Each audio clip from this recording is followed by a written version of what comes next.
Yo teman-teman, balik lagi di channel Vian dan Bos. Ini mohon maaf openingnya saya dubbing lagi karena situasi jalanan yang lumayan berisik. Yuk langsung aja kita ke rumah peninggalan Belandanya.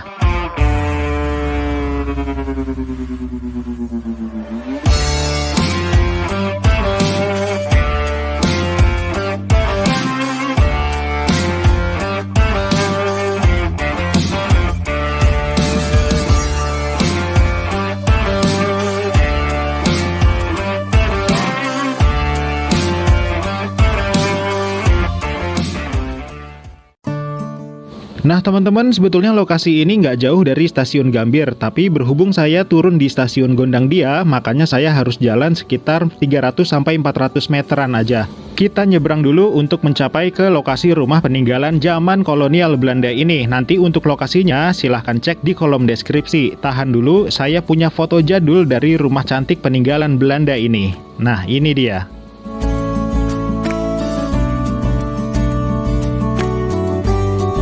Ya mudah-mudahan posisi yang saya pasang tadi pas ya, jadi supaya enak aja gitu dilihat. Yuk teman-teman, sebentar lagi kita sampai di rumah peninggalan zaman Belanda yang kuno, antik, cantik, wah pokoknya enak lah dipandang ya. Jadi siapa sangka di antara gedung-gedung pencakar langit yang serba modern ini ada rumah peninggalan zaman Belanda yang cantik dan masih terawat ini. Oke teman-teman, selamat datang di rumah dinas Direktur NIGM, Nederland Indies Gas Maskapai. Rumah ini didirikan sekitar tahun 1897.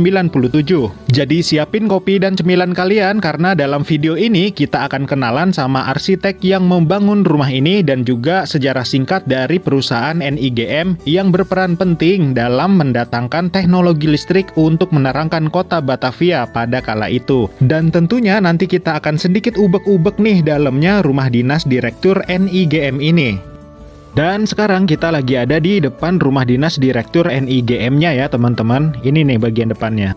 Karena masih banyak yang salah mengira bahwa bagian depannya itu pas dari arah yang kita datang nyebrang jalan tadi. Padahal bukan ya teman-teman, ini kita ada di bagian depannya. Rumah peninggalan zaman Belanda ini totalnya punya 3 lantai, terdiri dari lantai dasar, lantai 1, dan lantai 2. Nah, lantai yang paling atas itu, nah yang ini nih teman-teman, yang ada kayak menara.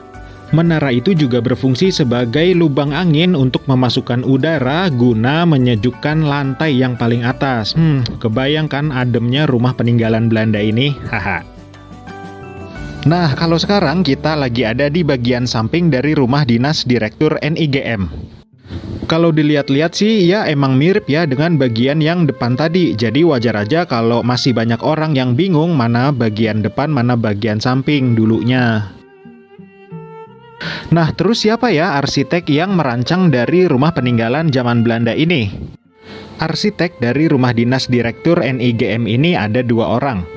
Yang pertama adalah Meneer Andries van Driesem dan yang kedua adalah Marius Hulswit. Untuk arsitek yang kedua ini jujur aja itu lebih familiar di telinga saya ketimbang Meneer van Driesem tadi ya.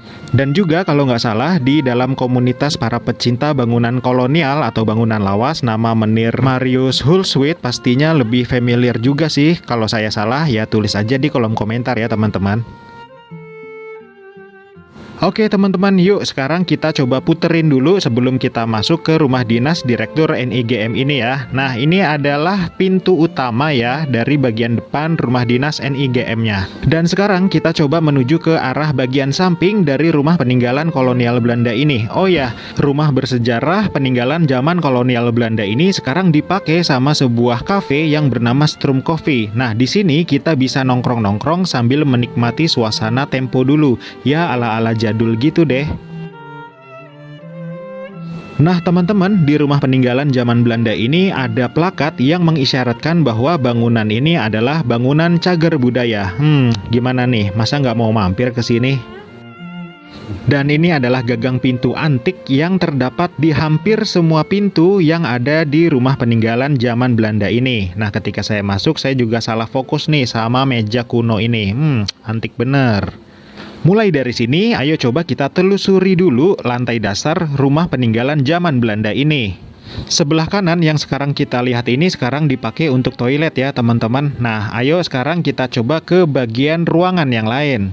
Di lantai dasar rumah peninggalan Belanda ini tentu aja selain ada kamar, pastinya ada ruang kerja, ada ruang tamu, ruang keluarga, dan ya layaknya rumah seorang pejabat terlebih di masa kolonial Belanda.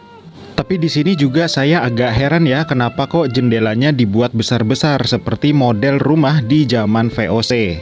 Oke teman-teman, ayo sekarang kita coba naik ke lantai 1 berarti ya. Tadi kan kita dari lantai dasar. Nah, mulai dari sini harus hati-hati nih, karena warna cat dari tangga ini kan warnanya coklat gelap ya, jadi harus hati-hati untuk melangkah. Tapi kalau malam, lampu yang ada di tangga ini dinyalain kok sama pihak kafe.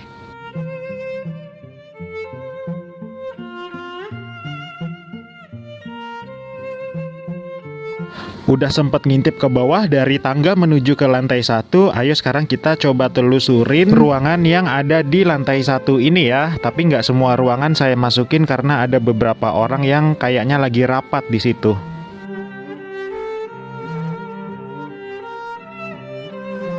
Nah, ini adalah ruangan toilet yang ada di lantai 1 ya teman-teman. Nah, kayak gitu tuh penampakan dari toilet di lantai 1.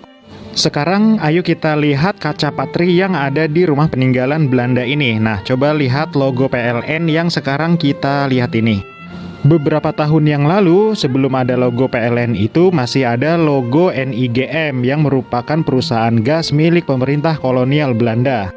Tapi entah kenapa logo NIGM itu diganti dengan logo PLN saat ini ya. Tapi sebetulnya sama aja sih. Karena setelah Indonesia merdeka, perusahaan NIGM milik Belanda ini dinasionalisasi oleh Presiden Soekarno. Nah teman-teman, sekarang kita ada di teras lantai 1 ya. Sekedar informasi aja nih dari pihak kafe untuk kalian yang mampir ke sini ngopi, ruangan dan teras lantai 1 ini hanya bisa digunakan ketika weekend saja. Kalau untuk hari biasa hanya bisa menggunakan lantai dasar. Yuk teman-teman, sekarang kita ngintip di lantai 1 dari bagian depan rumah peninggalan Belanda ini. Nah, dulunya bisa santai-santai itu si menir yang menggunakan rumah ini. Apalagi di zaman dulu Batavia itu kan masih sejuk, ya berasa di puncak aja gitu.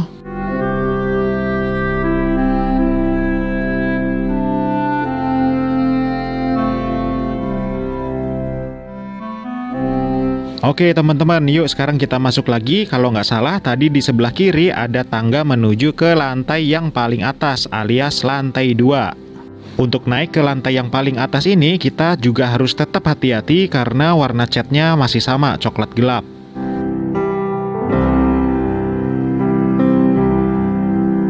Ini sebentar lagi kita nyampe nih di lantai yang paling atas. Siap-siap ya, habis ini kita akan lihat seperangkat alat gamelan yang ada di lantai ini. Dan inilah dia alat musik gamelan yang ada di sini. Sekarang kita coba lihat tanda merah ini. Tanda merah itu menunjukkan lokasi kita sekarang. Nah, kita sekarang ada di sini nih. Sekarang kita coba tengok ke kiri. Nah, di sini kan ada pintu nih. Nah, pintu ini adalah akses menuju ke lubang angin yang tadi saya sebut di awal. Nah, kalau masuk pintu tadi, kita sekarang ada di lubang angin yang ini nih.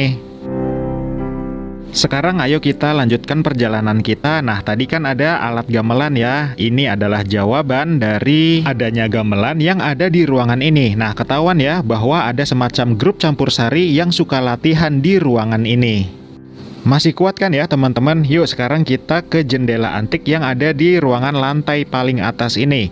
Dan ini adalah jendela antiknya. Sekarang jendela antik ini menunjukkan posisi kita saat ini.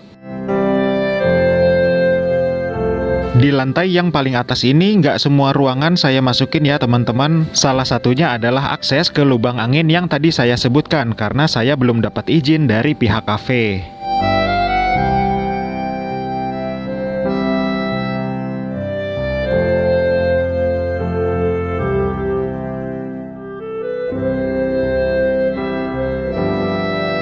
Oke teman-teman, yuk sekarang kita turun lagi untuk ke lantai dasar. Dan berhubung rumah peninggalan Belanda ini sudah dijadikan kafe, jadi nggak lengkap aja gitu rasanya kalau saya nggak pesen kopi yang ada di sini. Ya siapa tahu bisa jadi informasi juga buat kalian tentang harga kopi yang ada di Strum Cafe ini.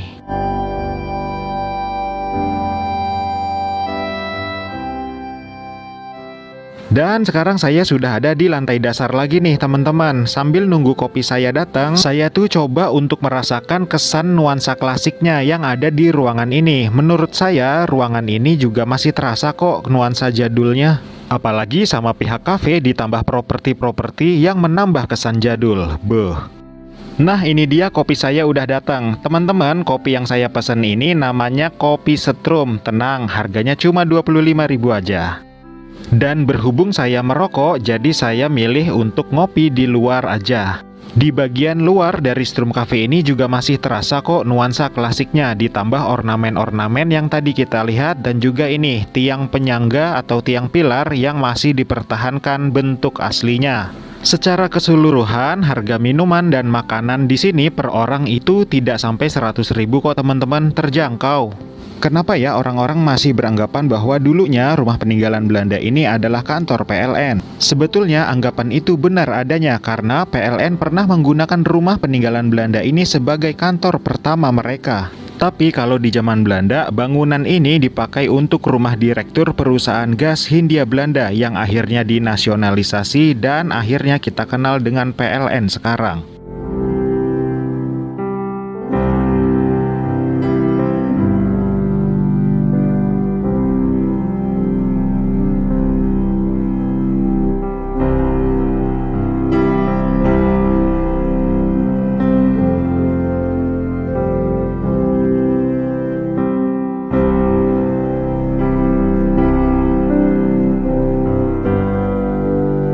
Teman-teman, itu tadi perjalanan kita hari ini ke rumah peninggalan Belanda yang ada di kawasan Gambir. Mohon maaf masih banyak kekurangan ini dan itu. Sampai ketemu lagi di video saya selanjutnya.